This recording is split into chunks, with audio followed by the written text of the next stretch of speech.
Sir state కాంబినేషన్లో పార్ట్నర్షిప్లో major projects ఏం రాబోతున్నాయి రైల్వేను ఏపీ గవర్నమెంట్? రైల్వేకి సంబంధించి ఆల్రెడీ బడ్జెట్లో చాలా స్పష్టంగా కేటాయింపులు చేశారు. వస్తున్నాయి, చాలా స్పష్టంగా కేటాయింపులు జరిగినాయి. ఇప్పుడు ప్రాజెక్ట్స్కి వచ్చేగల ఐటీ ఎలక్ట్రానిక్స్ రంగానికి వచ్చేగల పెద్ద ఎత్తున ప్రైవేట్ సెక్టర్ పెట్టుబడులు పెడుతున్నాయి. అవన్నీ ఆంధ్ర రాష్ట్రానికి తీసుకురావాలంటే ఎలాంటి వాతావరణం ఏర్పాటు చేయాలి, అదేవిధంగా కేంద్ర ప్రభుత్వంలో కొన్ని చట్టాలని సవరణ చేయాలని నేను కోరాను. ఇప్పుడు డేటా సిటీ వచ్చేగల ప్రపంచవ్యాప్తంగా ప్రతి సంవత్సరం $300 బిలియన్ ఇన్వెస్ట్ చేస్తున్నారు ఈ సెక్టర్లో.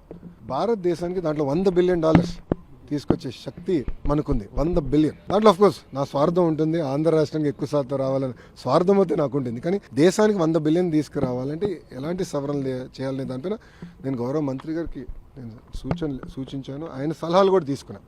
నేను అడిగిన దానిపైన చాలా ఓపెన్గా అందరు మంత్రులు కూడా ఉన్నప్పుడు చాలా మంచిగా డిబేట్ చేశాం.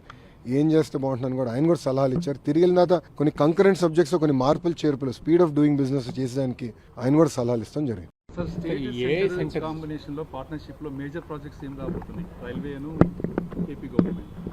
రైల్వేకి సంబంధించి ఆల్రెడీ బడ్జెట్లో చాలా స్పష్టంగా కేటాయింపులు చేశారు. వస్తున్నాయి, చాలా స్పష్టంగా కేటాయింపులు జరిగినాయి.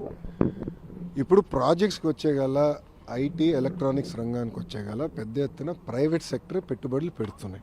అవన్నీ ఆంధ్ర రాష్ట్రానికి తీసుకురావాలంటే ఎలాంటి వాతావరణం ఏర్పాటు చేయాలి, అదేవిధంగా కేంద్ర ప్రభుత్వంలో కొన్ని చట్టాలని సవరణ చేయాలని నేను కోరాను. ఇప్పుడు డేటా సిటీ వచ్చేగల ప్రపంచవ్యాప్తంగా ప్రతి సంవత్సరం $300 బిలియన్ ఇన్వెస్ట్ చేస్తున్నారు ఈ సెక్టర్లో. భారతదేశానికి దాంట్లో $100 బిలియన్ తీసుకొచ్చే శక్తి మనకుంది. 100 బిలియన్. దాంట్లో ఆఫ్కోర్స్ నా స్వార్థం ఉంటుంది, ఆంధ్ర రాష్ట్రానికి ఎక్కువ శాతం రావాలని స్వార్థం అయితే నాకు ఉంటుంది. కానీ దేశానికి 100 బిలియన్ తీసుకురావాలంటే ఎలాంటి సవరణలు చేయాలనే దానిపైన నేను గౌరవ మంత్రి గారికి నేను సూచించాను. ఆయన సలహాలు కూడా తీసుకున్నాను.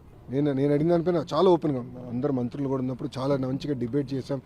ఏం చేస్తే బాగుంటుందని కూడా ఆయన కూడా సలహాలు ఇచ్చారు. తిరిగి వెళ్ళిన తర్వాత కొన్ని కంకరెంట్ సబ్జెక్ట్స్ కొన్ని మార్పులు చేర్పులు స్పీడ్ ఆఫ్ డూయింగ్ బిజినెస్ చేసేదానికి ఆయన కూడా సలహాలు ఇస్తాం జరిగింది.